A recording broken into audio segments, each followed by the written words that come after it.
So I just want to say a few words here. Are there agendas up there too? Then if people want to see what the agenda is, or it's all going to be up on the screen. There's hard copies over there, and there's two. Of the agenda. But what I want to advise everybody that the committee of the whole, and I left it on your thing. I just want to make sure everybody understands. This is about a dialogue. This is the public's opportunity to discuss with council, and council's opportunity to discuss with the public various topics that are on the agenda. So we're just in the beginning of this process. So I want to introduce Neil Smith, if people haven't met him, the new CAO. And I want to thank him for being rigorous in making this committee of the whole system happen. So if you just, I want you to kind of take a quick look at what the difference between dialogue and debate is. There is a big difference. So assume that others have pieces of the answer. That would be a public. Attempts to find common understanding. But I want to stress the word attempts.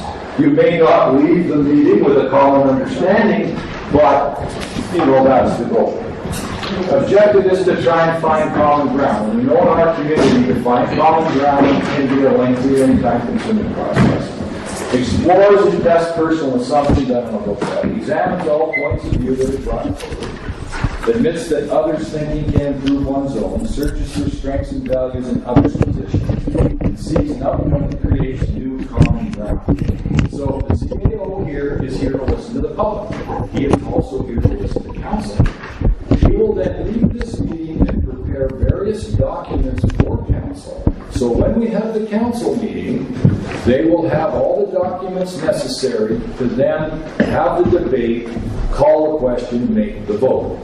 So I think it'll speed up our council meetings because we will have been prepared, or else we'll refer the matter. It may take longer to find the common ground with the matter. So I'm hoping that the public will. And we're going to advertise these, right, Neil? So that people will know what's on the agenda. That doesn't mean to say that's not the only thing. But then the reason these meetings are at 7 o'clock is so that working people can get here, because the 4 o'clock meetings were a little bit of a stretch for many working people to actually be here. So, no, you'll have to forgive me. Even though we're paperless, my computer still is a challenge for me. And we're going to go to the agenda. So can I have that? Sorry? So just for the clarification then of the public, we won't make resolutions or recommendations at this meeting. We're just... No, we're having a dialogue. Right. Okay. Yeah. We may give instructions to the CAO to prepare a report. That's right. Not a recommendation. Right. Yes. Okay, dig into this. Okay. Okay, yeah. All right. Here it comes.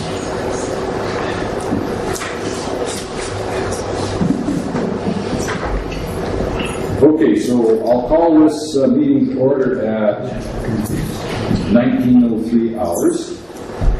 And the first thing on the docket here is the council. Yeah. I'm sorry, Mr. Mayor, but you went through the orientation stuff. I'd just like to clarify one thing. The committee of the whole does make recommendations to council. Some, yeah. You can make recommendations or directions to staff. So, Okay. Directions to staff, yeah. I would like directions to staff. I don't think the purpose of this is to make recommendations. Does it follow a vote? Well, it's a cool. They're really... Yeah, there's voting and council. I mean, that's according to our procedures bylaw. If you want to follow the procedures bylaw on committee of the whole makes recommendations. I really would urge people to, in order to have the dialogue, if it's really pressing, yeah, then we'll get into a recommendation. Then the recommendation has to be debated. And I'm trying to stay away from debating issues at this table. The time for debate is at the council meeting. But yes, if we have to make a recommendation, then we can make a recommendation. But I would prefer to have a dialogue so that the public have their opportunity to share their thoughts and ideas with us, and council has their opportunity to share their ideas. And then the CAO takes that away, and does the work that's necessary to bring a recommendation that then gets debated at the council table. But, sorry, again, it still won't be a resolution. So it's still going to be the same process as when we did other committees' recommendations, then go to council. We make resolutions from there and vote on them. So what we recommend doesn't mean it's going to happen. We have to wait till we get to the council meeting and make the resolution. Yeah, that's why I don't know why we make recommendations, quite frankly. I just want to But clarify depending that. on where the CAO is at in preparing the documents necessary for council to have a debate about the issue. Okay, so I'm going to click on Caslo Library. Do we have something from the Caslo Library? You've got an item to deal with. What? Yeah, there's an item to deal with under A first. Oh, maybe I'm on the wrong. Under 8. So we're going to... What's that?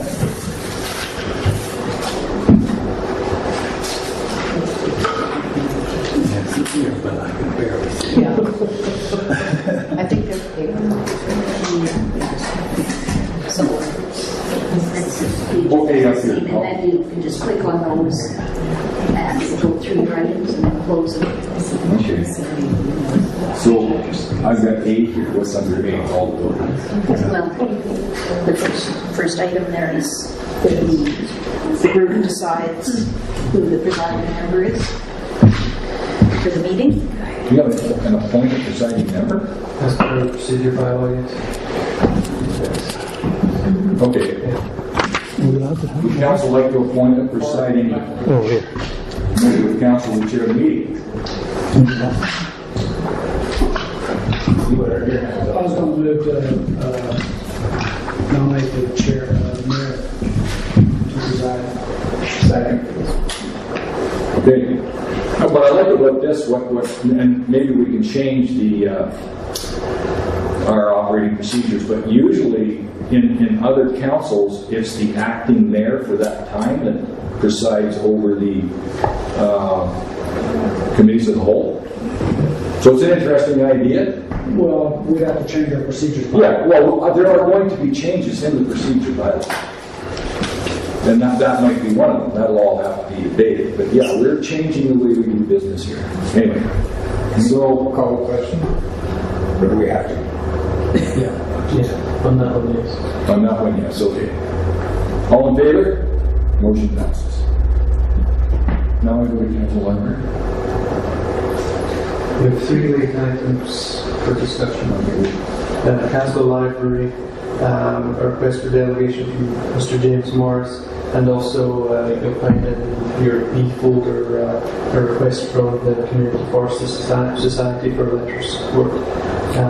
You require a resolution to add into the agenda. So there's 3 items? I'll move that they're added to the agenda. Moved by Councilor Eastwood. Second by Councilor Lane. Discussion. All in favor? Motion passes.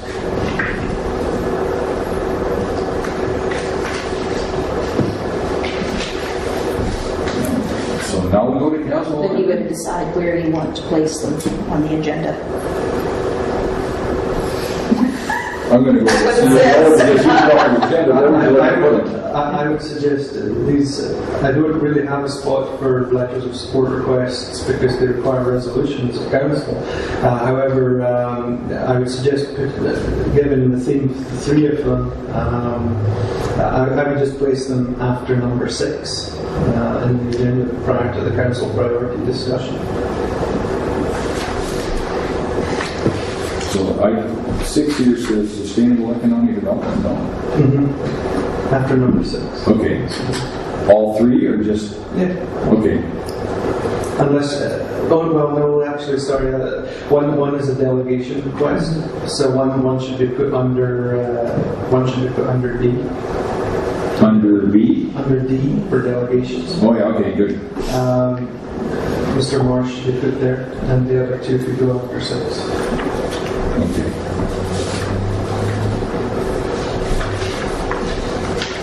Council happy with that? Do we need a resolution for that? Change it, okay. So introduction of late items, so they're dealt with. Is that so? Is that, Yeah, so can I introduce a late item too? I couldn't hear you. Can I introduce a late item also? Is it time sensitive? Well, it's my point of view. Well, let's wait till we get to the points of view. We're trying to get through question it. and answer at the end. Which, Yeah. show on the agenda there. Oh, okay. Well, that's good to know. Yeah. F, there's public questions and answers. Is that going to be number 7? Well, Oh, sorry. it's under F there. There we go. Okay? So, did we have our first delegation? Sure. Ready for me? Okay. If I'm reading this agenda, we're ready for it. Okay.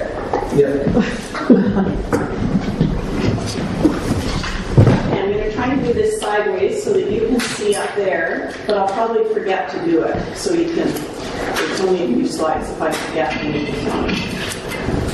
So thank you for having me here today.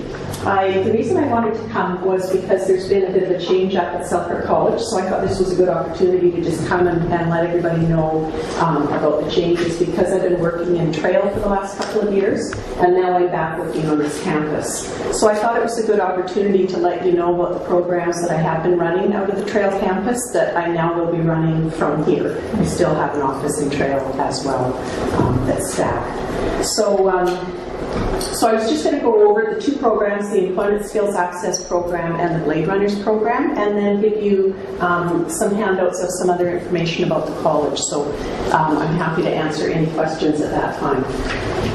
So the first program is the Employment Skills Access Program, and I'm going to give you a little bit of a history on it, the objectives, the overview, and then what we've got coming up. The ESA program is funded by the Ministry of Jobs, Tourism and Skills Training, and this is all labour market agreement funding, so you can imagine what's going to happen at March 31st next year. We have absolutely no idea. So we have our contracts that we're running out until the end of January, and then we'll wait and see what the new labour market agreement is going to be. So the objectives of the ministry is to identify the labour market shortages. That's our job. And develop the training, and then reattach people to the workforce. And we've been pretty successful. So to date, we've trained over 300 people since 2009, and we've offered training in admin skills, advanced computer training, Class 1 driver training, Class 2-3 driver training, early childhood care and education assistant, and the wine and service industry. And in Kaslo, we've had 5 people through, the 5th one is going through right now, through the driver training. That's the 9-week Class 1 driver training, so they're eligible to drive the semi-trucks at the end, and they're driving across Canada, they're driving all over the place. We've put 6 through the advanced computer training program, and we have another one that we're running next month. And we put 3 through the early childhood care and education assistant program as well. And that was just in Kaslo, out of those 300 that we've served. So in terms of the ESA, part of the reason that I wanted to come was just to let you know that if you've got ideas for training, I'd love to hear them. And if we can identify labour market shortages in this area together, then we could look at developing the training as well. So, it's pretty open that way. Yeah. Okay? Okay, how do I get to the next one, Neil? It should be open there. Youth grant? No, I think you have 2 open. I did, but I don't see it. You know what? I can just open it again. Oh, I see it at the bottom. Is it there now? Yep. There's a little tab at the bottom, very bottom. So the other program that we're running is, we just got a contract this year for the Blade Runners program.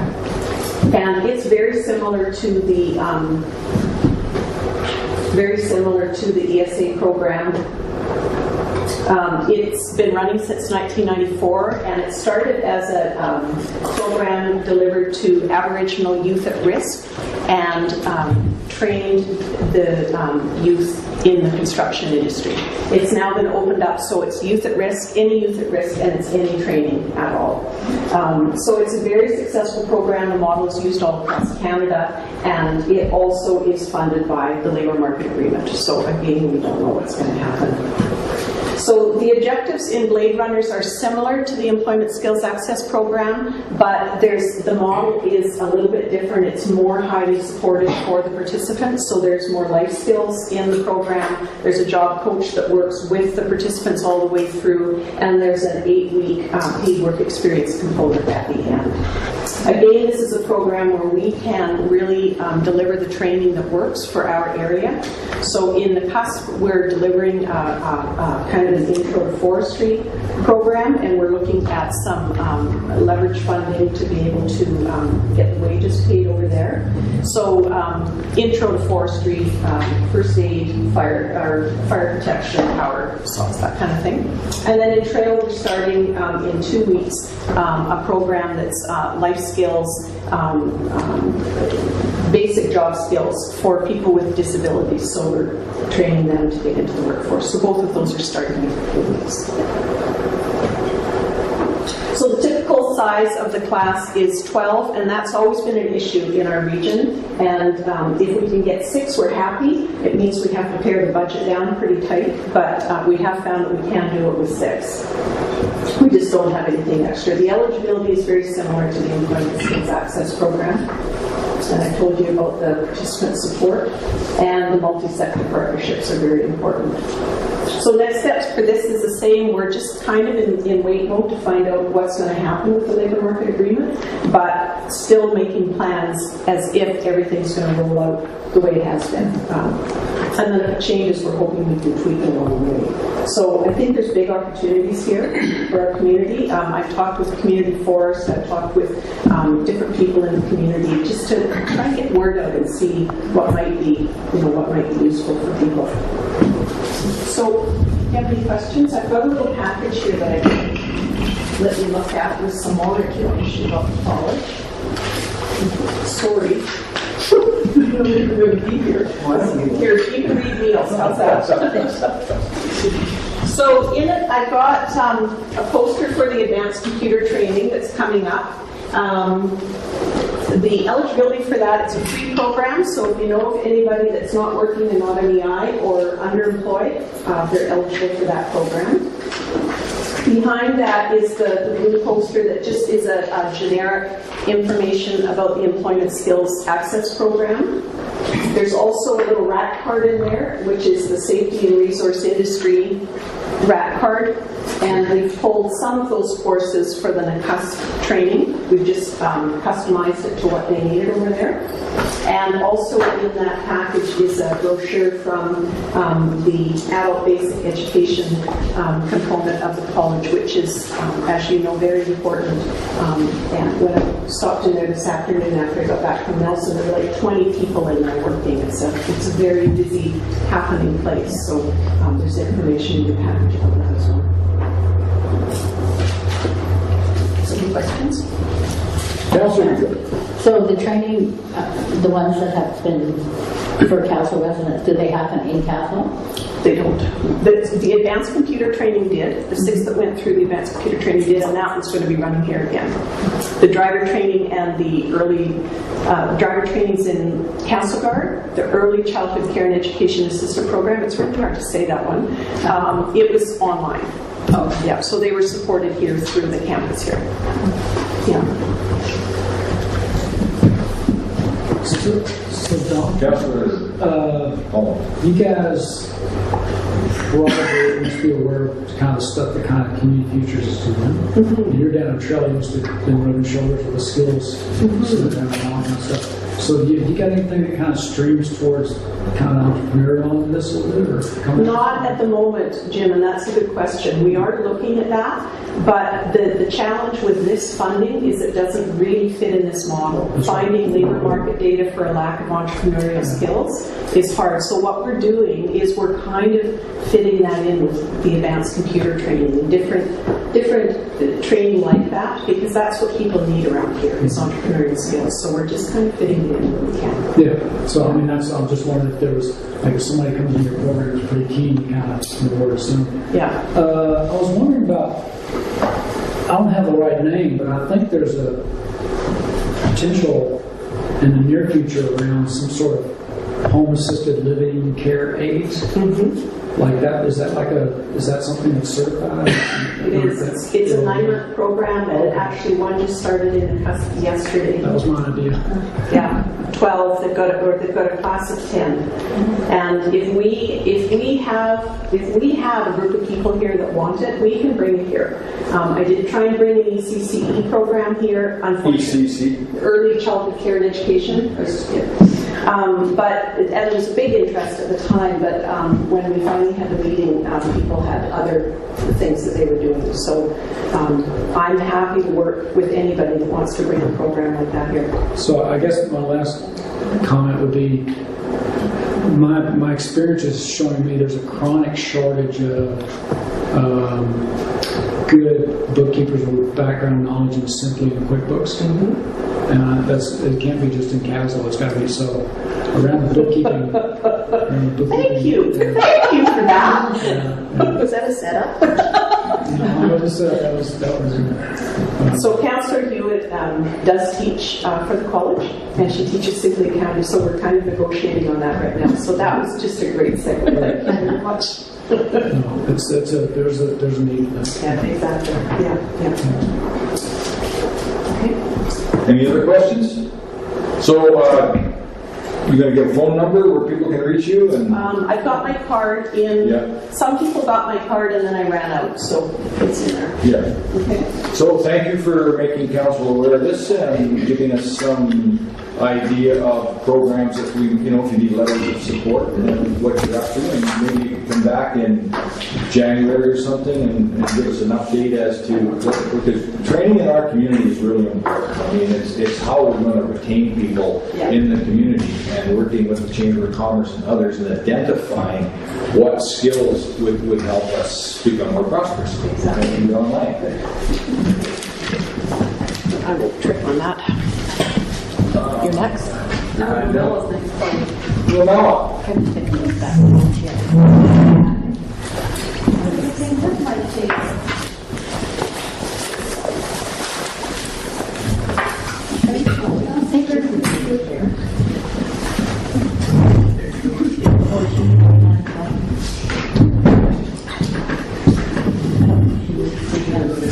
You don't need that. Do you need? No.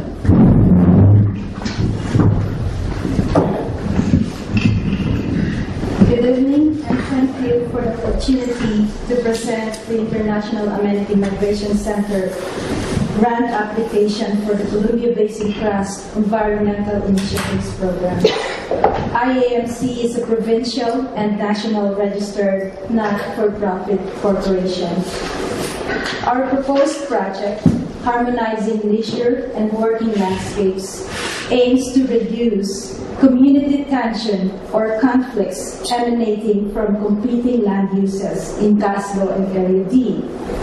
Land use conflicts are typical in places of high recreational or natural amenity values.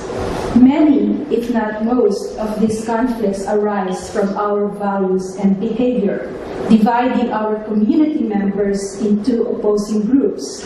Examples are conservationists versus consumerists, loggers versus tree huggers, locals versus outsiders, newcomers versus old-timers, beauty versus utility, and so on and so forth.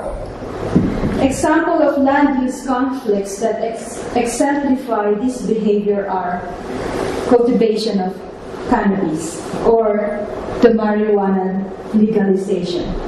Some people in our community support this for economic reason. Others oppose it as it can be viewed as a threat to our food security. We live in a mountain ecosystem where land appropriate for agriculture is very limited. Others are concerned for the social implications of legalization of marijuana. Our youth will have easier access to marijuana. Another example is the Cheetah Project. Again, some members support it for economic opportunity. It can attract more tourists to Kaslo. However, some environmentalists oppose it because this is not the natural habitat of cheetahs. Others don't want to see wildlife in captivity or to see wildlife in zoos. Even you tell them that this is the only way to save cheetahs from extinction. Others think that extinction is natural evolutionary process. Others oppose it for safety reasons. The trouble is that all these perspectives are correct. So making land use decisions even become more difficult. If only one perspective is wrong, you can make decisions a lot easier. So environmental quality and socioeconomic opportunities are proving to be two sides of the same coin for sustainability. The difficult challenge of harmonizing or integrating the two perspectives, the environmental and socioeconomic aspects of land use, can be advanced by one, understanding environmental, socioeconomic, technological, and institutional aspects of current and future land use. Second is analyzing our values, attitudes, and behavior toward land use management and change. When we plan for a wildlife habitat, the first thing we do is to study the wildlife's behavior. But when we plan for human settlements or human habitat, we rarely consider this very important aspect for land use planning. Why is that? So we are proposing to do this study by conducting a 100% mail-in survey of Kaslo and Area D residents, including second homeowners. The results would be, number one, a baseline socioeconomic data that the village, particularly the SED, the Sustainable Economic Development, and the ICSP, the Integrated Community Sustainability Plan Committee, can use, and other community organizations like the Chamber of Commerce, the Kaslo District Community Forest Society, the North Kootenay Community Services Society can use. Number two is the profile of residents' values and behavior that these organizations can use for unifying diverse stakeholders in addressing the realities of complex systems, ensuring the sustainability of both livelihoods and ecosystems. We at the IAMC have the expertise and experience on this kind of surveys. We have undertaken a similar survey for the Similkameen South Okanagan Regional District and more recently for the town of Canmore. For the Similkameen South Okanagan Regional District, the survey results became the basis for formulating the Similkameen Valley Sustainability Strategy, which is being used to formulate the two OCPs, the Watershed Management Plan, and the Tourism Plan. Before this survey and before the formulation of the strategy, the Valley residents were opposed to any form of planning. But because of this survey, they supported the formulation of the two OCPs. For the town of Canmore, we were able to profile the characteristics of second homeowners who are actively participating in the community, and led to the changes of some land use regulations, particularly for second homeowners who are paying higher property tax. That's the end of my presentation. If you have any questions. Councilor, So if you were successful in getting the application, would council have a chance to have a look at the survey before? Yes, the process we are going to propose is have a key informant interviewing first. So what it means is I will interview someone, a representative from the village,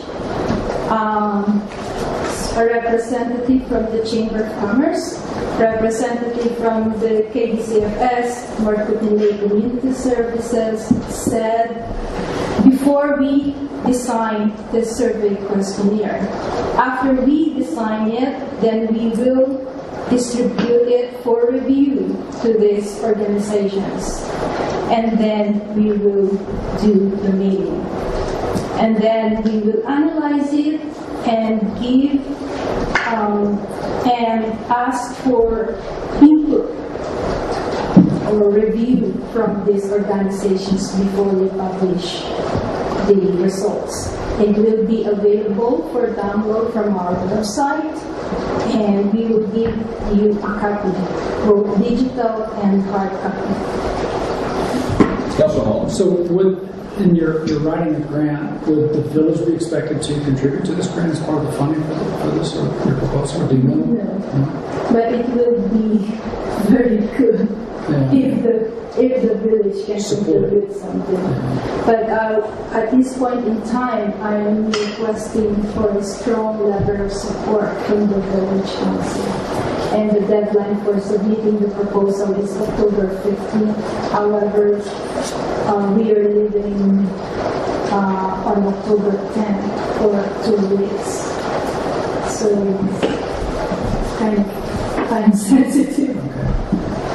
October 10th is kind of different. So I just have a comment, I guess. Home Basin Trust has a Rural Development Institute, and they have a working group. I sit on a working group. Mm-hmm. And so they've created a whole comprehensive, we're in the midst right now, starting to produce a lot of data that's complementary to what you're doing, but it's for the whole basin. Mm-hmm. And one of the observations I've made when they've asked me at this level for input that I'm going to comment on is it's heavily weighted toward more the practical or social or economic side of the equation around things like land use policy. So I think this could be really good support in light of that to bring some focus around, especially something as local as specific to our community. It sounds pretty good. What I'm hearing describes could be really valuable for us in the process of evaluating our OCP, and we may have additional land use issues coming up with that annexation stuff. So, sounds pretty good to me. Councilor Hill. I heard Ramella's presentation at the chamber meeting and asked her some questions then. But I will bring up one thing, is if they're successful in getting that, is there any way that we could use the village website to encourage people to participate? Because the more that participate, the better it would be for the study. So if you could let us know. Thank you. So, help me out here, Neil. Could we give staff instructions to write a letter of support? Well, I'm just saying, does it have to have a recommendation, or can you just... Recommendations from council. And so when's the next council meeting? The 8th. The 8th. So I'm going to make a recommendation to council then that staff draft a letter to be presented at the next council meeting in support of this initiative, and then at that point we can figure out what we want to do. But we'll have a draft letter in hand, at least with something. Okay. So I'm moving now. Second with Councilor Root. Okay, so call a question. All in favor? Motion passes. Thank you. But you know, because of the time sensitivity of this, we're doing this. We wouldn't normally do this. Yeah. Okay. I understand this. Thank you so much for doing this.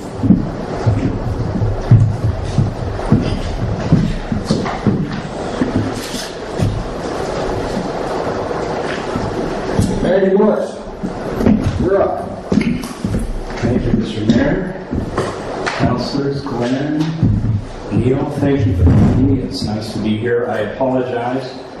I had no idea you guys were paperless. I'm embarrassed. Well, we're not totally paperless. I'm sure not totally paperless now, that's for sure. I like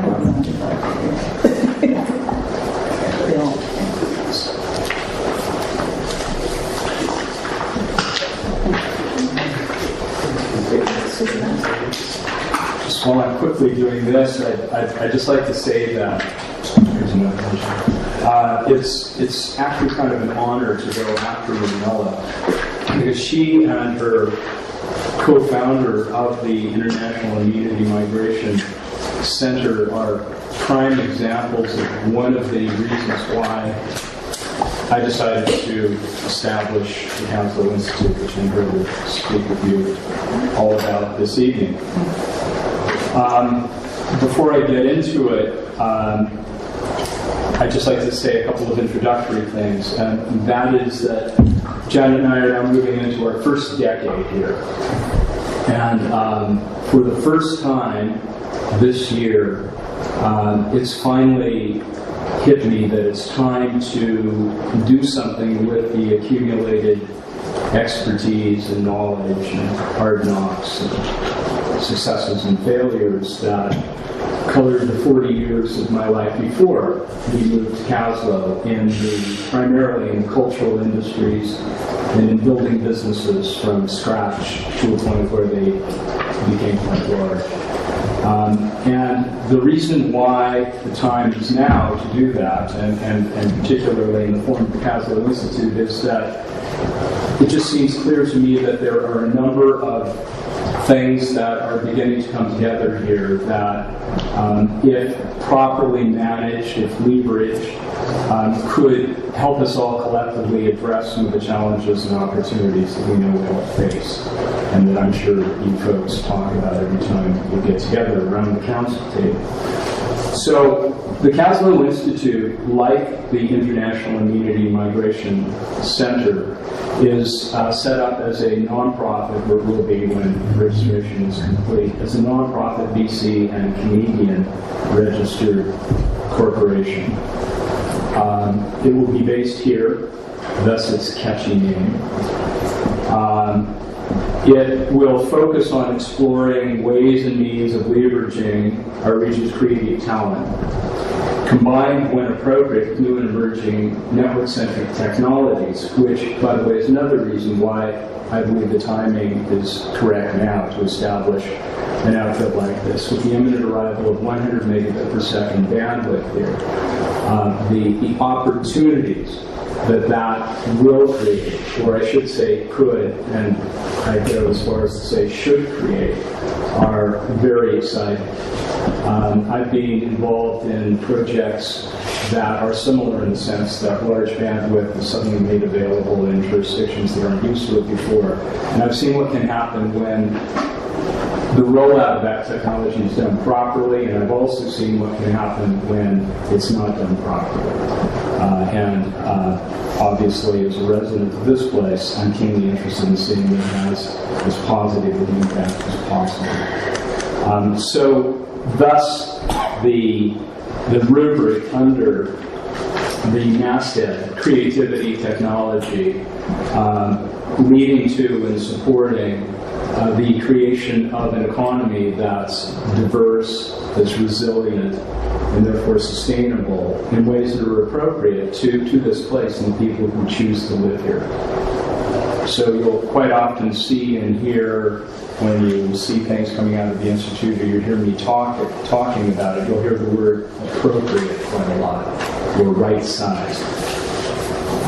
The Institute, I certainly hope, will be professionally run.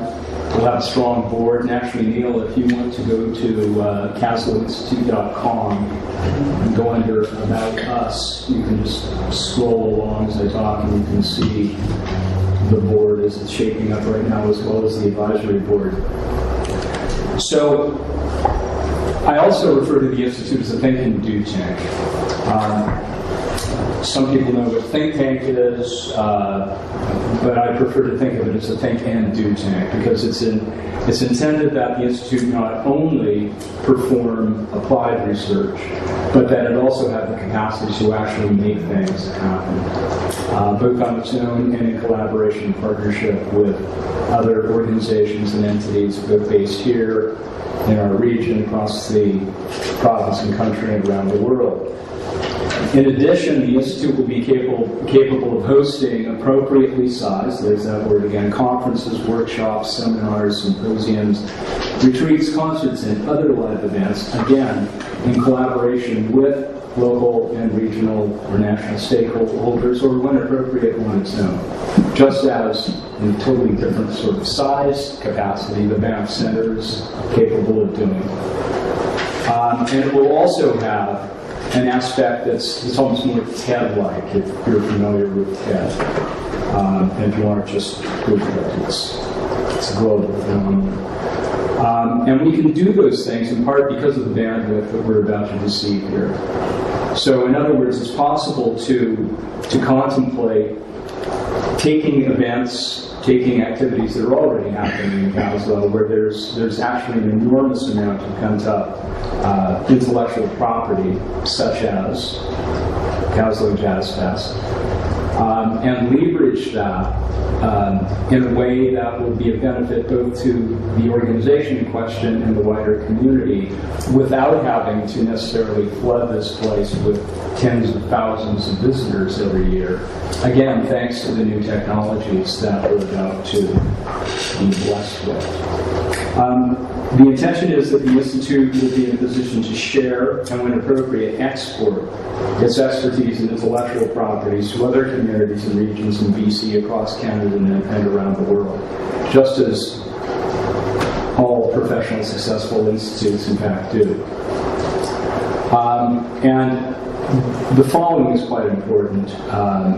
Even though I've gone out of my way to try and reach out to as many people and organizations as possible over the last couple of months, I have learned in the almost decade we've been here that in small towns, if you don't constantly and ongoingly state with utter clarity who you are, what you're about, and what you're doing, others will make that up for you.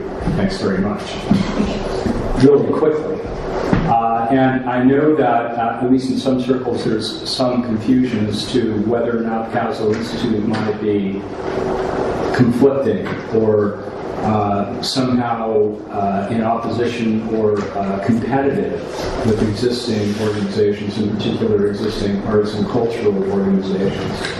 And I'm here to clearly say that's not the case. This is an institute that's going to be designed to be supportive and to complement existing organizations, including the nearly 30 societies we have here, organizations and institutions that have at least some degree of cultural focus in their ongoing activities, most of whom are small, run by volunteer boards, and lack capacity to do much more than just scrape by on an annual basis. Over time, the Institute is intended to become an employer, a local employer, a business and cultural catalyst, and a brand establisher for Kaslo and the Upper Kootenay Lake region. There are an awful lot of people in the world, for example, who've never gone skiing in Aspen. In fact, the only thing they know about the place is that there's something called the Aspen Institute in the world. So again, to underscore, and it's on one of your handouts, the Kaslo Institute is not a competitor or a threat with or to any existing organization in the region. And then I've listed several other institutions with web links. If you're interested, you can go and have a look just to get a sense of what institutes generally are all about. None of these have the same focus as the Kaslo Institute. In fact, there is no institute that I'm aware of outside of some academic institutions and in various departments at universities that has this particular focus, singularly focused on situations in small remote communities like ours. So a quick status update. As I said, I'm in the process right now of registering the Institute. We're at 10 minutes here. How much more time do you 2 need? minutes. Council happy with another 2 minutes? Carry on. The board is underway. Business plan is being created. Public outreach is going on. There was a public meeting at the Lang. It was very well attended on the 19th. Looking for physical locations right now. If you'd like to sell me City Hall for a pot, I'll take it. Exploring potential funding sources, and I'm very excited about this. I look forward to working with all of you and with other players, including businesses, learning institutions, organizations, and individuals in the future. I expect this to be up and running by the end of this month. Thank you very much for your time. If you have any questions, fire away, please.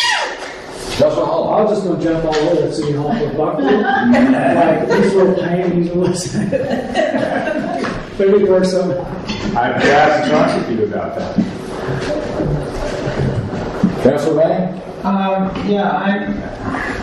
I don't claim to be any kind of I have a great deal of knowledge about broadband, but I am interested in seeing this building developed as we have some empty space here into the sort of facility that people would be comfortable coming to and then accessing the internet through that.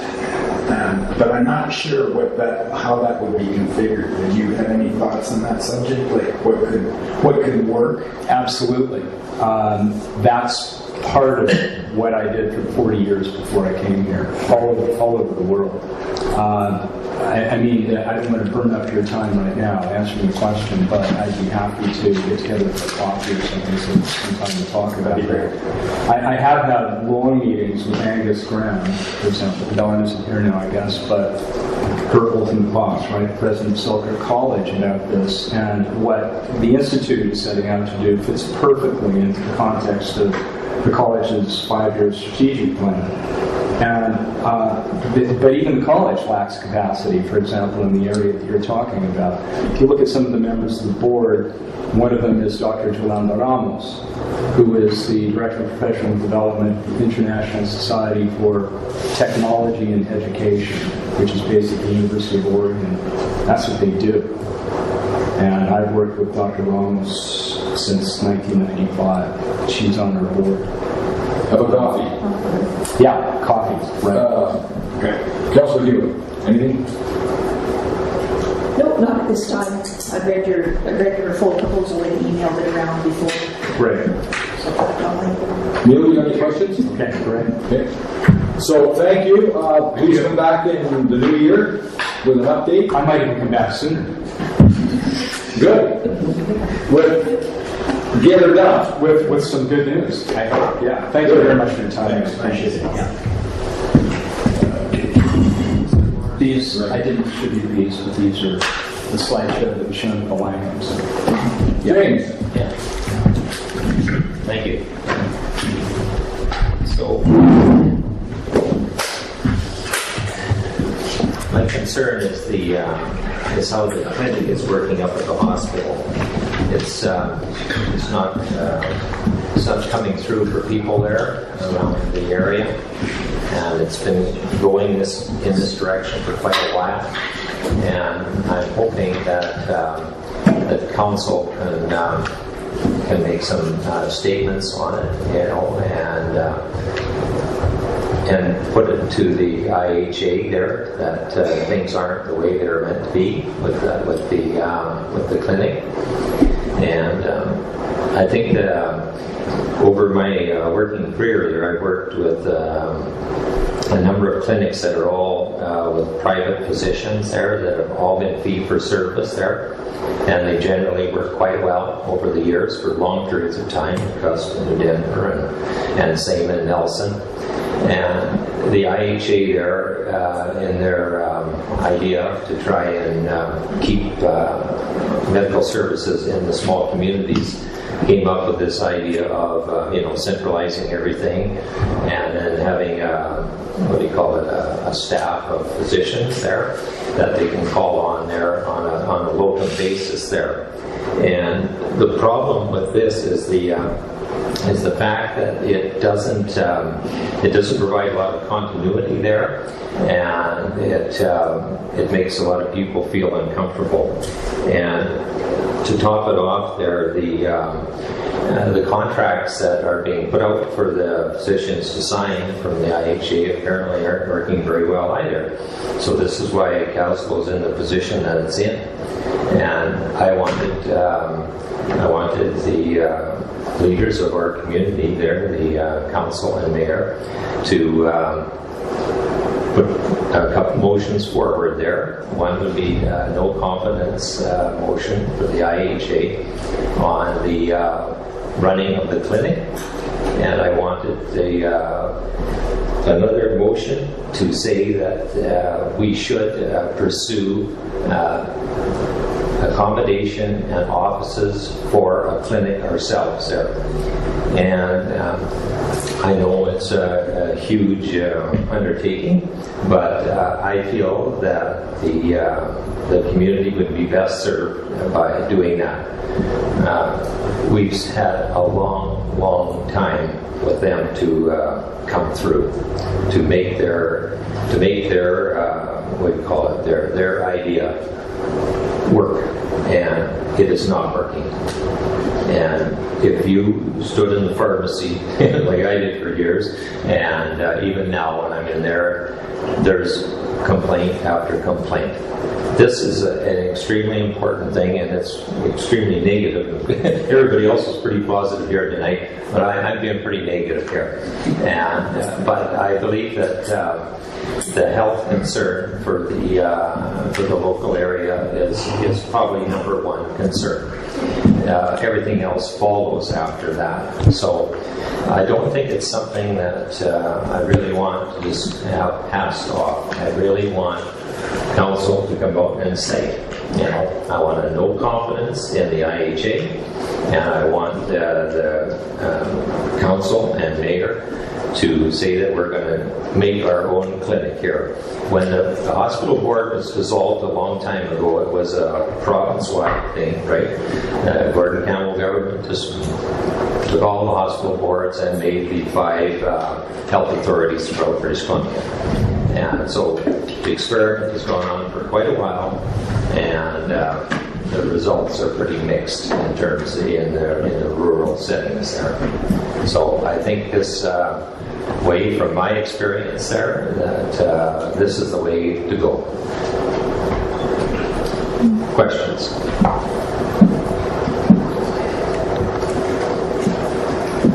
Council. So do you know if there's a group that's working towards this right now? Like, is there a group that's... I'm not aware of one, no. I just, just like complaint after complaint, that's all I get there, sort of thing. And I've talked with the current pharmacist here, and he's sort of dancing around the issue there as well all the time. But no headway so far. I think the leaders of the community here have to step up to the plate there and try and make it happen there. I don't expect it to be an overnight thing, but I would like to see it as a clear move to doing that. Councilor Hall, did I see your hand up? Yeah,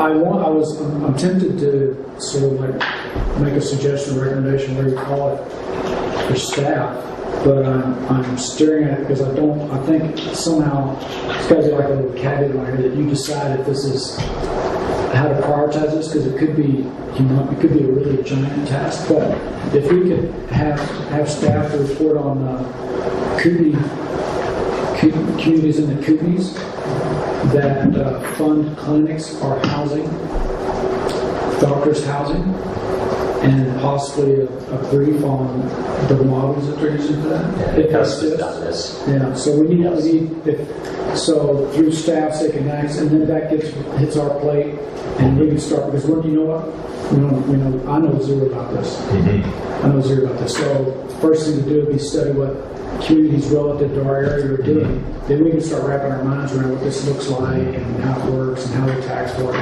all if they do. Well, I know it doesn't work. Oh, and the That's customers. no, I see. I know it doesn't work. And this is not working there right now. This is, and it's just, it's something there that I don't know whether this ER thing that we were on about. I'm not really too up on that, but I think there's been a problem there as well. So, it's just one of these things there that when you start to think about it there, virtually everybody starts thinking about it there, well, what can we do here? Should we stay or should we go? And that's where it's at. And there's many people around here that are sort of like that. And so you just can't sort of ignore it. You can't study it to death.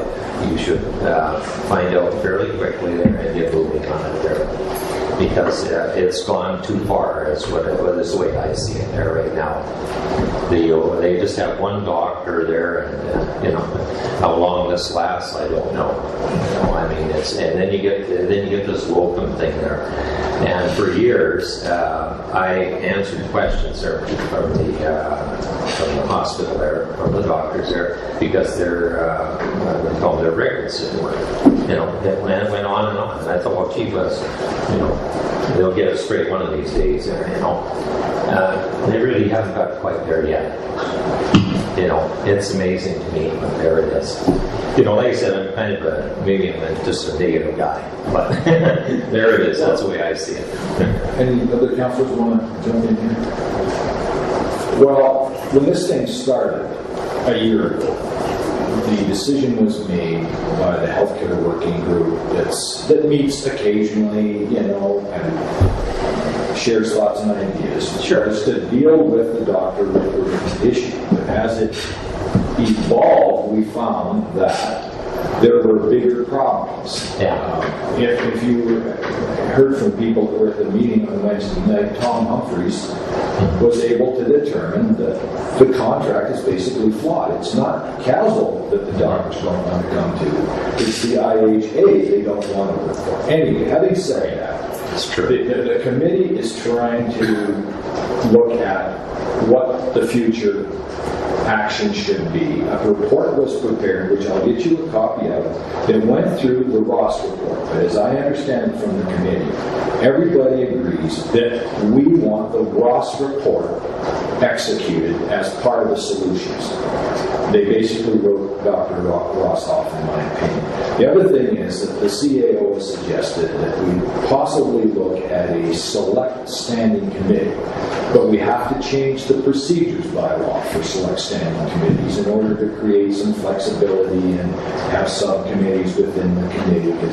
So we could look at that, and in the sense of the CAO, it would be a stronger statement coming from council in terms of policy, not in terms of operations or negotiations or those kind of.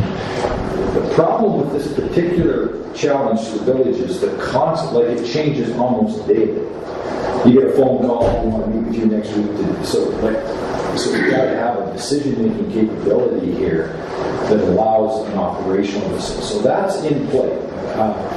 There is growing sense that the model of a fee-for-service may not be impossible for Kaslo based on what's happening in New Denver. So now we find, the committee now finds it's got to do a lot more work in order to answer some of these questions. Just Tom Humphreys finding out that doctors won't sign this. Some doctors will sign the contract, and that's why AJ will say, well, these doctors signed the contract. What's the problem?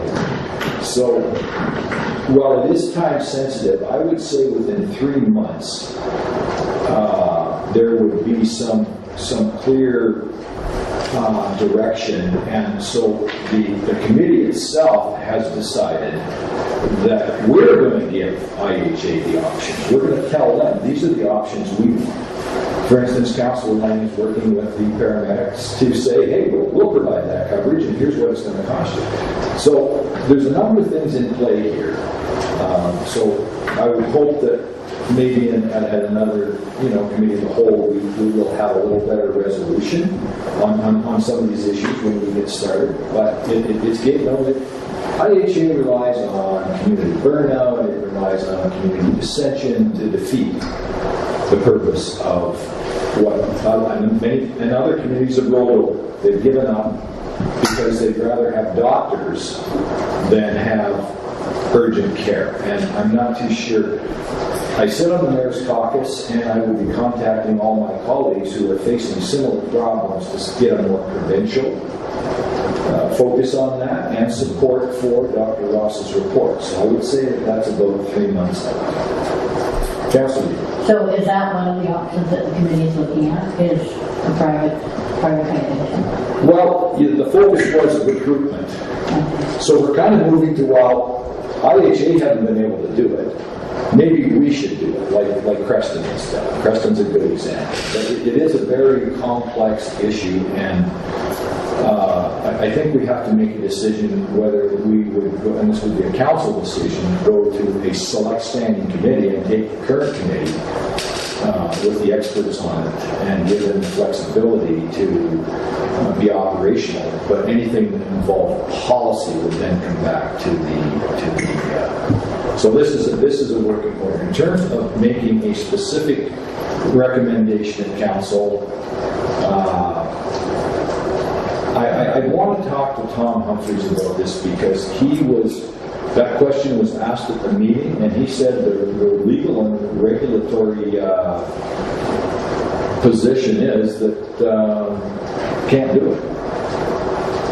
Unless you change the legislation. Now, we could request a change in legislation. Yeah, do what? Huh? What's that? So we can't create a clinic? A fee-for-service clinic? Yeah.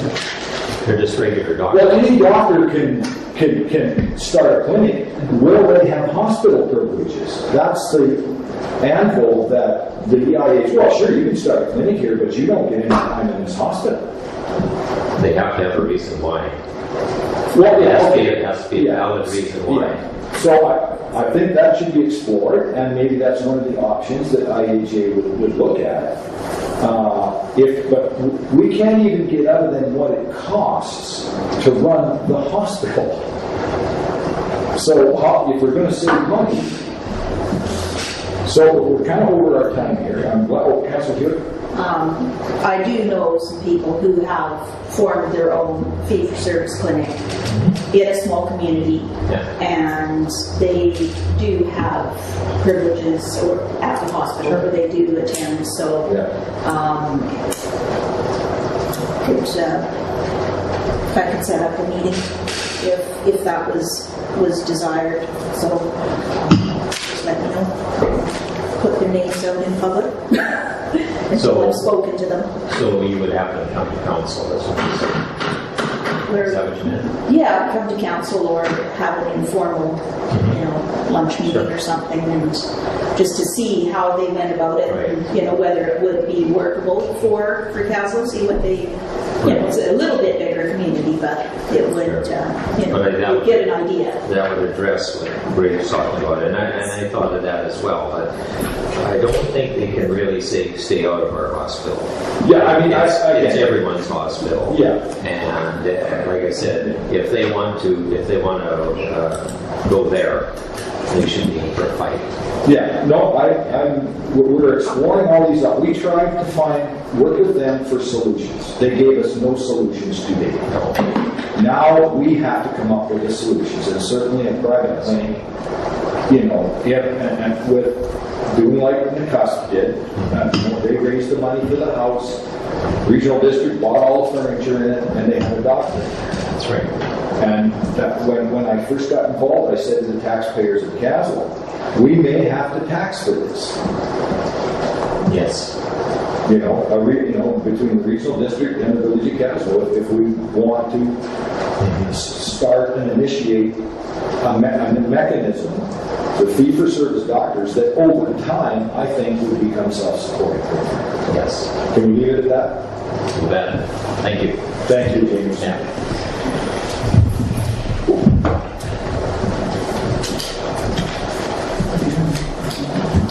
Well, yeah, I'd like to make a recommendation to instruct staff to report on communities and the communities that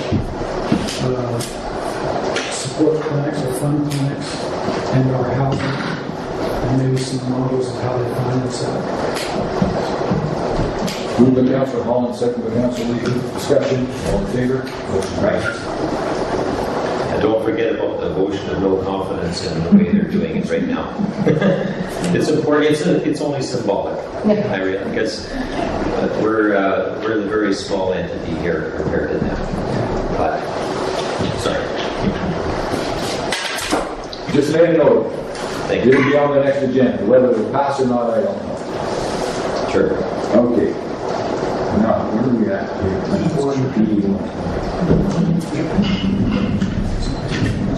It's a nice one.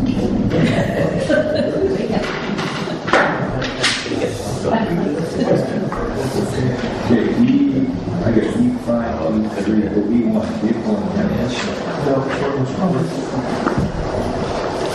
Okay. I keep this quite short. We've done the sidewalk, new sidewalk by the United Church on 4th Street. With big chunks of the old asphalt and we're breaking up.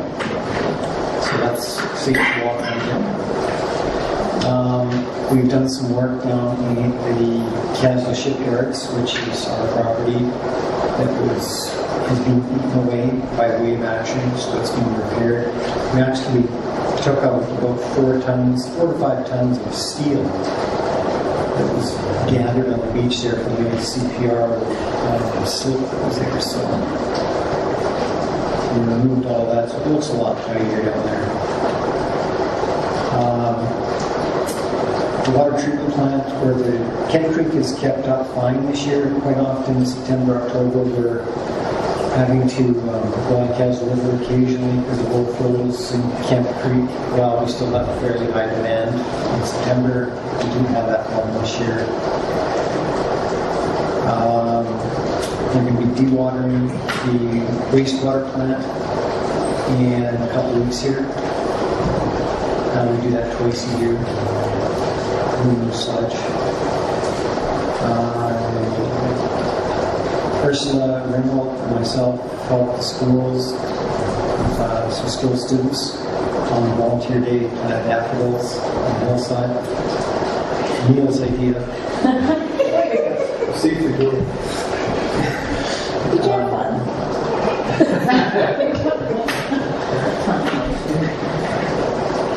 And that's all I have. Questions? Councilor Lee. When we do the sidewalks, I'm just trying to remember, when we do budget, do we not list the sidewalks that we're going to repair here? Councilor Lane?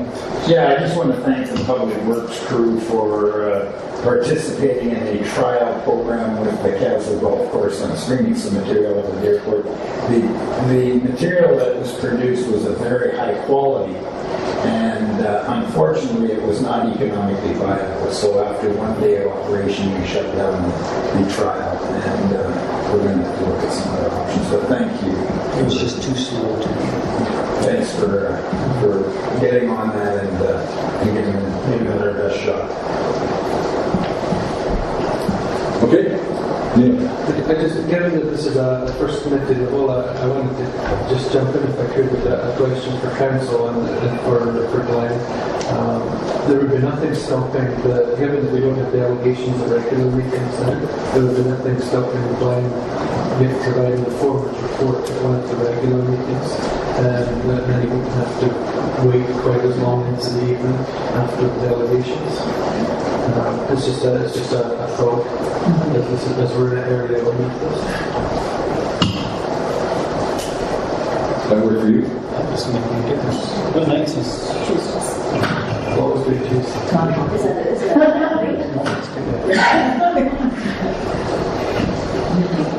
So let's try that for the next agenda. Okay. Oh, no, this Tuesday.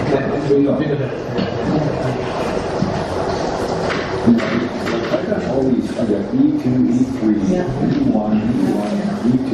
Yeah. I mean, So I use the agenda is all I do. oh, I see. See, and then you just close the items as you don't want them, and just flip back to your agenda always, because then it's always up. Oh, okay.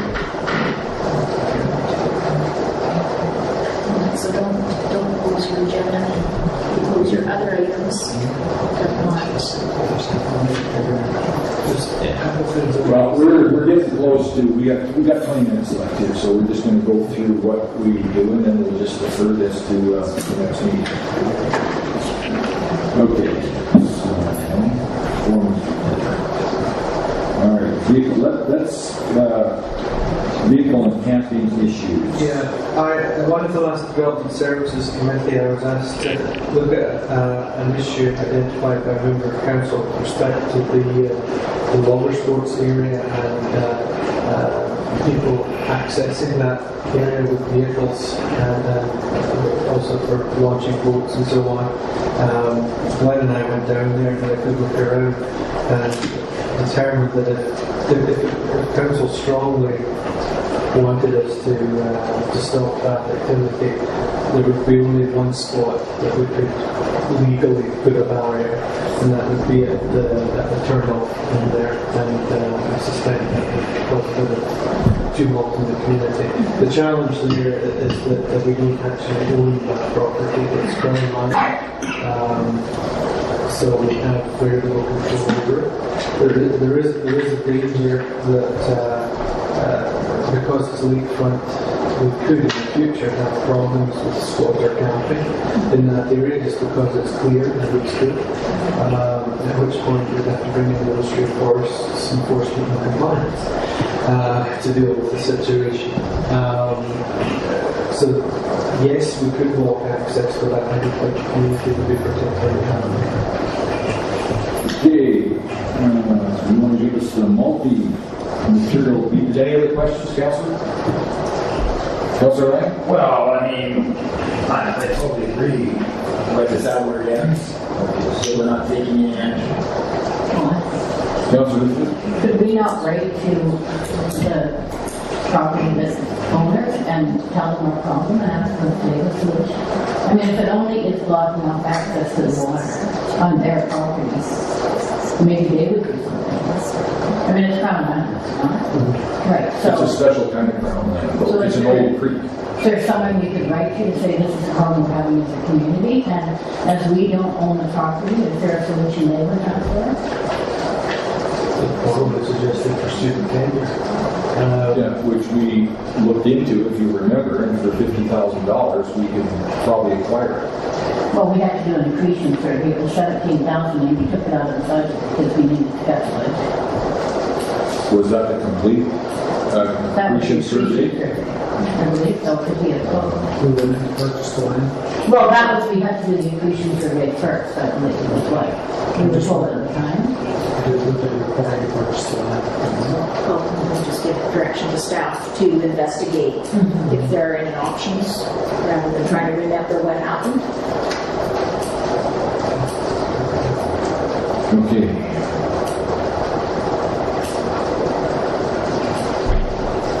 Okay, multi-material BC.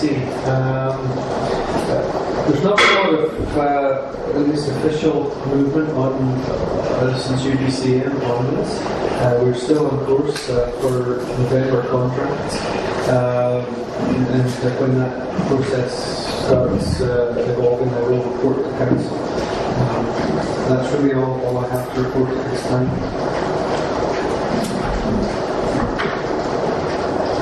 Do we want to move on here or just continue on down?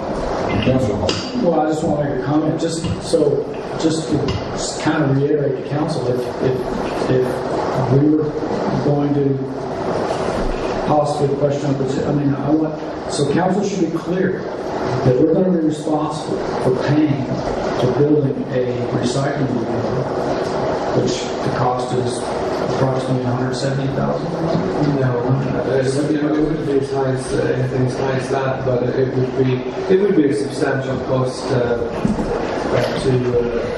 to mobilize one and put it in place. And there's no cost recovery. No. There'd be none. And we have to end up with staff. Now, I guess there's been some indication from Public Works that they could probably fit it in their schedule with staff some hours down there because it doesn't have to be open all the time. But it's a significant expense, and I'm wondering when it comes budget time, if this is something we want to look at or not, because it's going to be exclusively our cost. And we also should be aware that every municipality right now in the province is saying that on our curbside, there's not full cost recovery with that through MNBC. There's going to be a cost for that also to offset the cost because the rates that they're paying are not adequate to cover the services we provided. If you make 3% contamination mark, and if you don't make the 3% contamination mark, it's costing you major dollars. So again,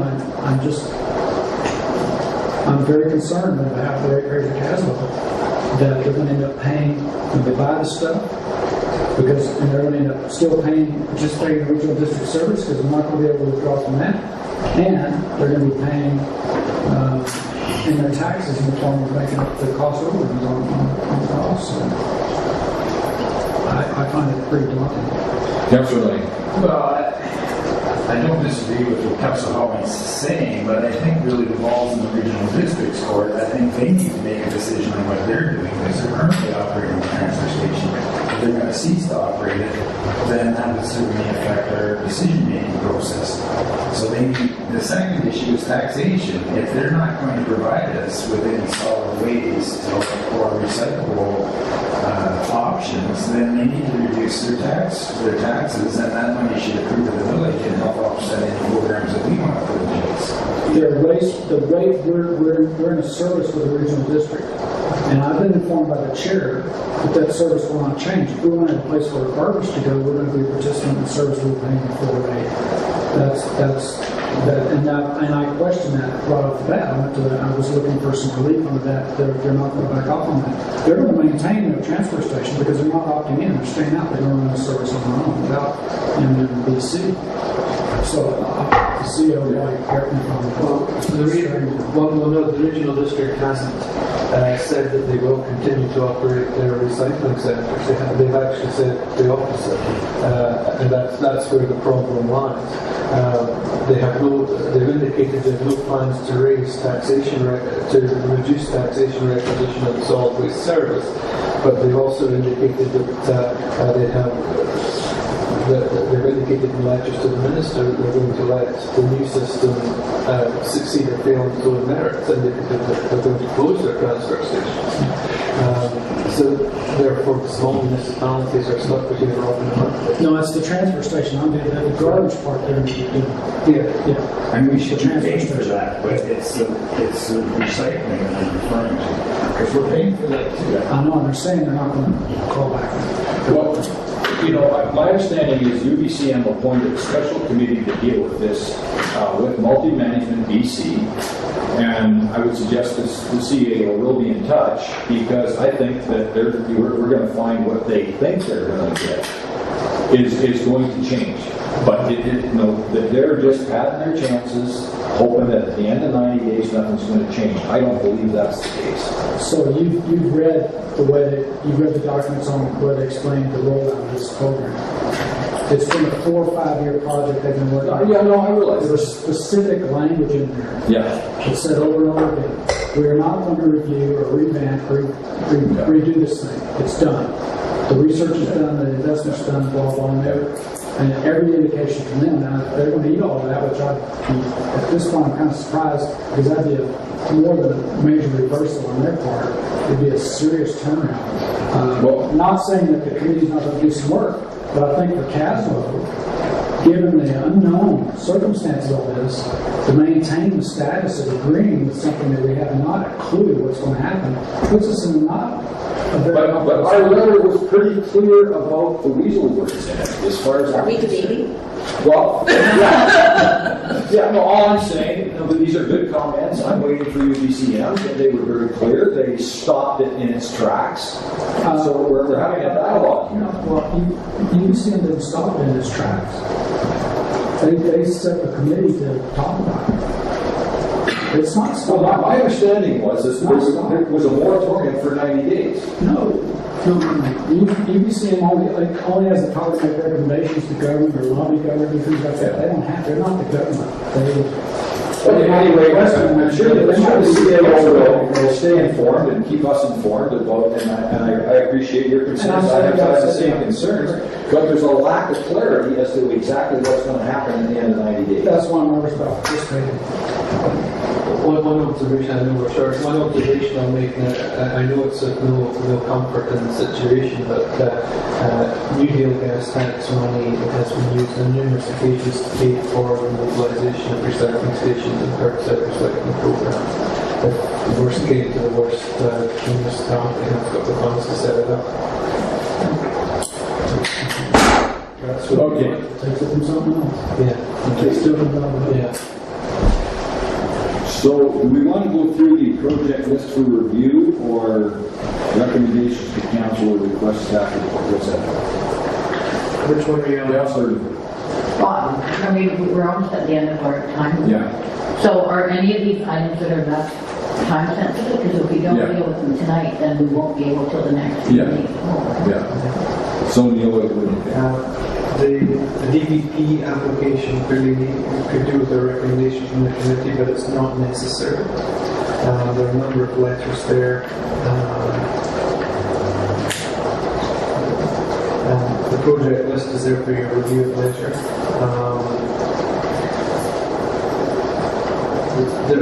The request will have to get deferred to November. Unless you want any of these, the mayor can determine if we could bring any of these forward to the council. I have a report of Water Street. Again, there are no major recommendations on it, but I did suggest one. Budget committee may want to consider, especially given how it's even started, a separate ad hoc committee for that under 4, 33, and we have the two other. The only other imminent issues we have are the 2 late items that were added that were grant requests, and they are back under the introduction of late items, the youth grant, and the library. So what actions do we need to take on those?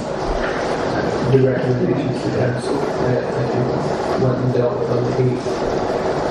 But they need, in the case of those 2 grants, they actually need to know by the 7th. So it's a time-sensitive issue. Yeah.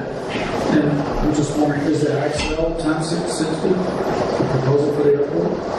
He wanted to know fairly quickly. Yeah, because we ran into that last year, things keep running over, but at least we should give them a... In all honesty, all I can, if we have to stop, we have to stop. I can just bring it all forward from the next regular.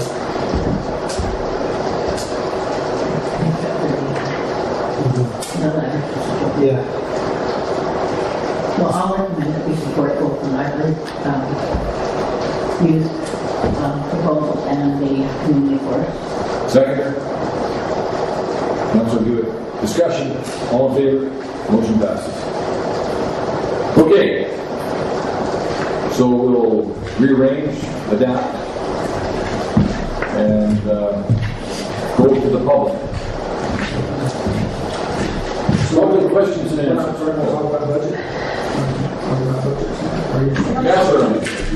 I would like to see us at a special meeting on budget that deals solely with budget.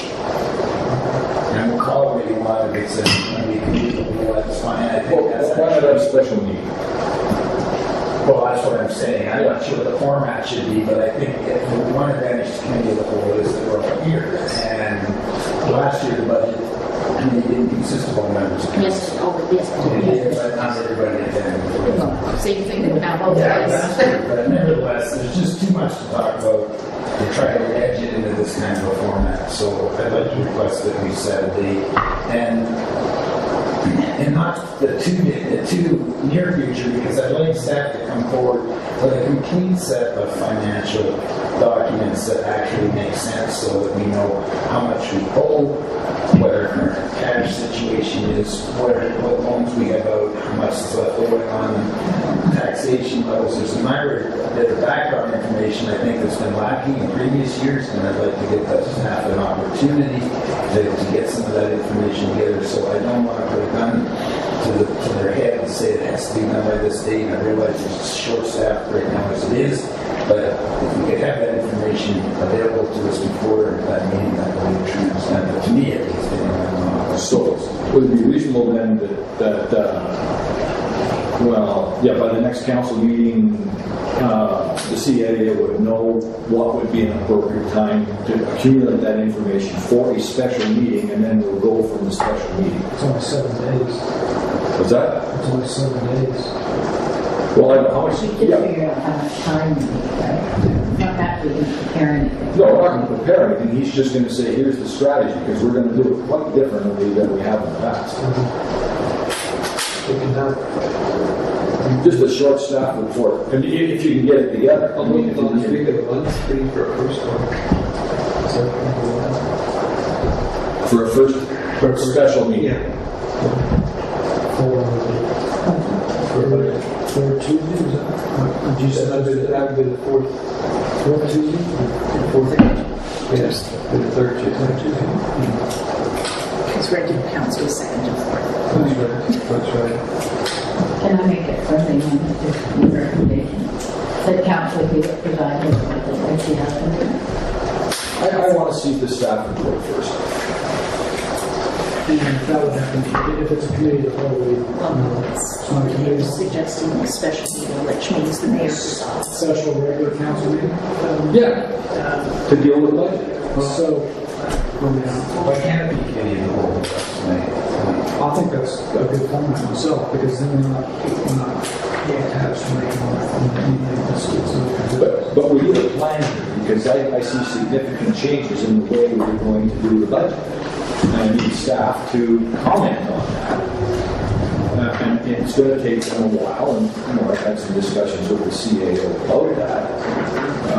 But given the fact we're short-staffed at the moment, and so all I want is a date that you're going to come to us with sort of a strategic plan as to how we're going to proceed with the budget process.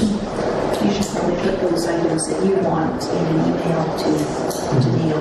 Yes. I'm trying to get down everything, because they won't be contained in one document, all the information you're requesting, so. I think the third week of the month, if we did commit to the whole schedule, then we're going to choose for me. Okay, so how do you want to proceed with this arranging the date for a special meeting to discuss the budget process and what the new direction will be?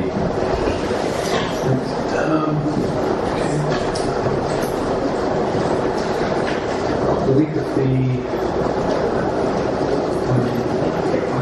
week of the 21st is pretty good to me. so I'm just on the week of the 21st. And then Of October? Yeah. That works for you for... Yeah. Mr. President,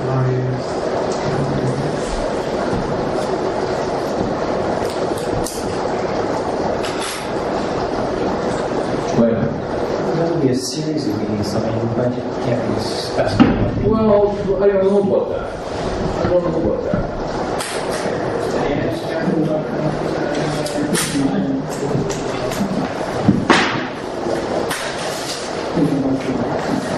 I was asking Yeah. I wouldn't come all over. No, absolutely. If there's only going to be one, then obviously I'm You've got a pretty fixed budget. Well, you got wages, it's fixed. You're going to pay that regardless. Well, there's tons of projects, so yes. So I feel, if you're proposing a special meeting to discuss the format of the budgeting. Yeah. So we'll have that discussion there, rather than nashing it right now.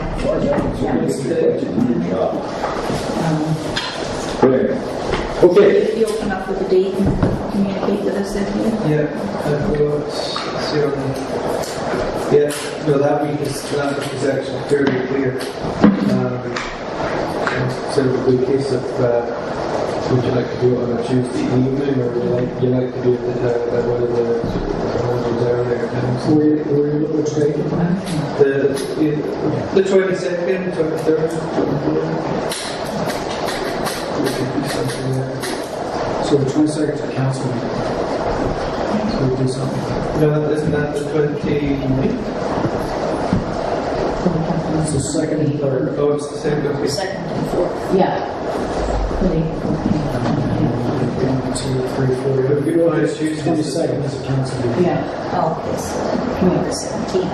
Yeah. And the 17th is set, so we'll have to move set. The CEO will go with it. Okay. Yeah, I'll bring it. Yes, indeed. Okay. Public. What's your name? My name is Ken Ashleyhurst, and I have a point of view, if I can address the mayor and council on this point of view about the Castle airstrip.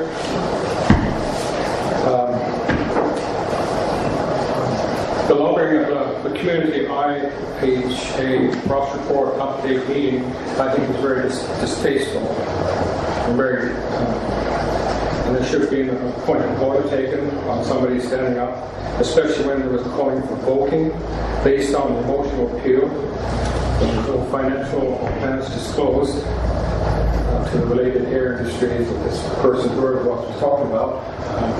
Very wrong. But the ambulance transportation with a fixed wing was an emotional appeal to get votes. I'm sure he's going to be lobbying even further. But this is a dusk till dawn airstrip.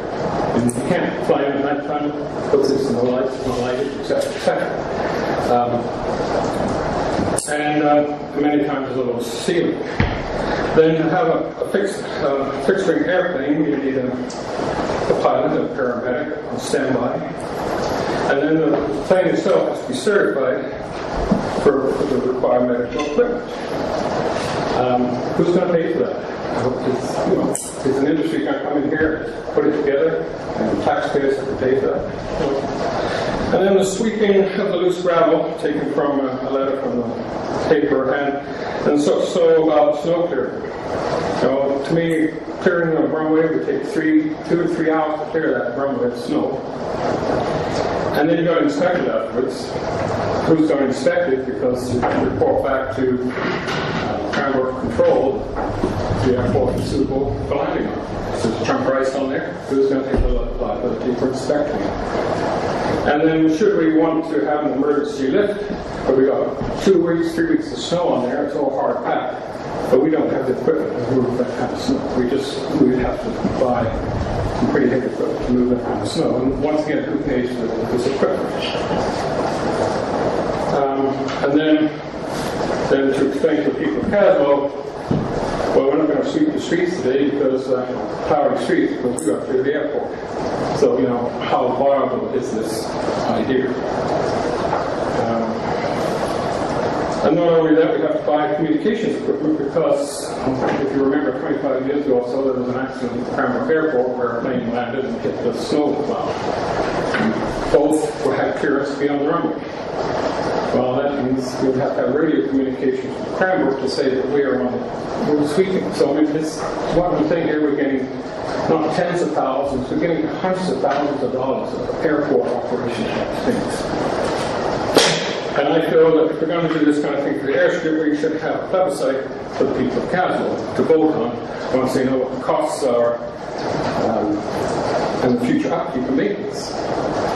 And to remember the many members of this community, just to get that daily bread, housing, warmth, and shelter, and to increase their taxes, it's going to be a hard pull. Then the fencing part of it, thousands of dollars to fence. I mean, fence is not cheap. And then it's going to be cheaper to fence the whole room, just like we did in Nelson House. Then the fuel storage cargo lot. I don't know if you know anything about fuel, but who's going to be responsible for this car? Well, you have environmental protection and high-grade fuel, be that for prop engines, is very susceptible of sucking or bringing in moisture. So if it sits there for a couple of months, the fuel is no good. It has to be changed out. Who's going to be responsible for changing that fuel? Who purchases fuel and then have the car locked, and then it's no longer gradable. So who then would be, has the aviation technology to check that fuel for moisture, because it degrades with moisture.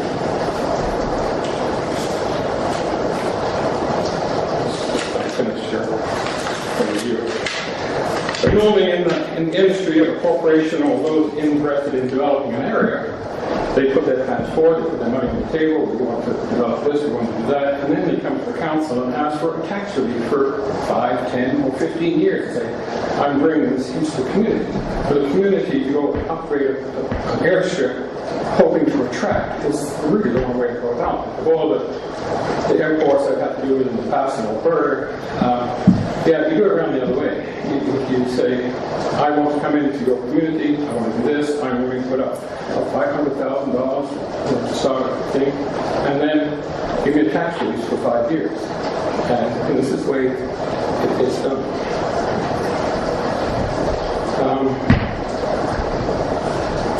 And then the last thing about, it was in John Eklund's write-up, he says, this is the important part that I really want to mention as today, mentions the current safety issues that may cause liability to the village. This is the runway condition, all these different things.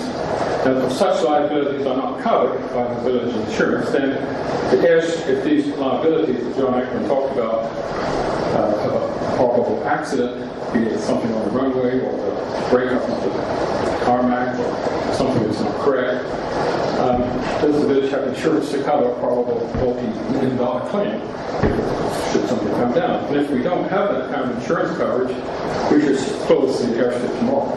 We just can't afford the village to go bankrupt over an accident. You know, be a skier having to go past at the same time as somebody landing. I know they're not supposed to be on their runway, but should they be on their runway? Well, we've lost the plane and who knows. And I would also like to support the council in the work they've done over the years I've been here, because an insulting remark that was made in that one article, we are stymied by what appears to be dysfunctional village council. I feel that very offensive, and I want to make my opinion that I support just about everything I hear this council does. I think they do a great job overall for a small community and the staff they have to take in the street. And that's my opinion. Well, thank you for sharing. That's what the committee of the whole is for. And council's listening. And the CEO is listening. And, you know, and out of this will come, you know, like, this is a dialogue. Look for solutions. Try to find answers for the many questions you've asked. And find a common ground. Yes, because I have a history of it where we had Comet Shell build an airstrip for themselves. Well, it was private, they could do it. Then all of a sudden, Amoco wanted it on that airstrip. As soon as they did that, it became public, it became commercial. Bang, costs went out of the roof. So as soon as you bring industry in, it's no longer a recreation airport, it becomes commercial. Who owns, I don't know if it's being annexed yet or not, but I don't know who owns the actual piece of property. We own the property. Mr. Hewitt, you're a member of the public. Yeah, I know I am, but it's late and I'll just lobby the councillor this. Hey. We're going to have a few issues, but I'll just talk to her. I know she has to listen to me.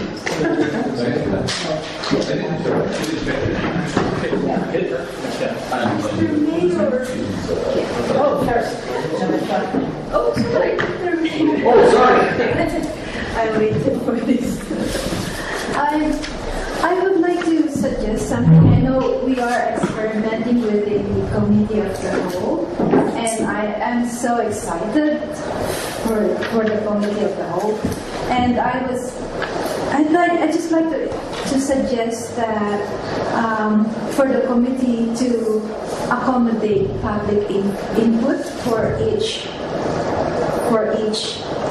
issue in the agenda. As you said, this is a dialogue, this is not a debate, but where is the dialogue if the public does not have input in your discussion of the issues? So this process is not really rare. I used to work for the Santa Fe County, and I was a community planner. And what we do there, and of course this is in the United States, but what we did there is the staff presents to the commission the report or the findings of the study, for example, and then the commissioner will ask the public if they have questions or if there is a support or opposition to the issue. And so that could lead to a solution that the public has some input. And well, you know, we're kind of on an adventure here. yeah, Part of that would be configuring it so that it's not in a council format, but in a committee of the whole format. But what we got to do is get the public to come. I'm a little disappointed, you know, that there weren't more people here, but that's what we want to advertise and say, this is what the agenda is. If you've got something to say about it, please come. okay. And so what we got to do is try and advertise, I think, and generate the interest to, but as you saw tonight, we didn't get all the way through it. Okay, so it's trying to, and then the other thing, all these public reports, we would urge people, are going to be available on the web. So you don't have to discuss them at the committee of the whole, other than the actual report that the CAO prepares. So that's the direction I hope we're moving in. So there's a binder there of all the material, and most of it was on the web, right? Mm-hmm. So, but if we advertise ahead of time and say these reports are available on the web, or a hard copy can be borrowed from the village hall, you know, for those of us that aren't totally up on the computers. So but please keep coming, please keep adding, because this is a dialogue, and we're going to find solutions. One solution we might, maybe if we are publishing the agenda, if people have questions about some of the issues, they might be able to submit them ahead of time. Yeah. So that might streamline the process a little bit. Yeah, that's very good.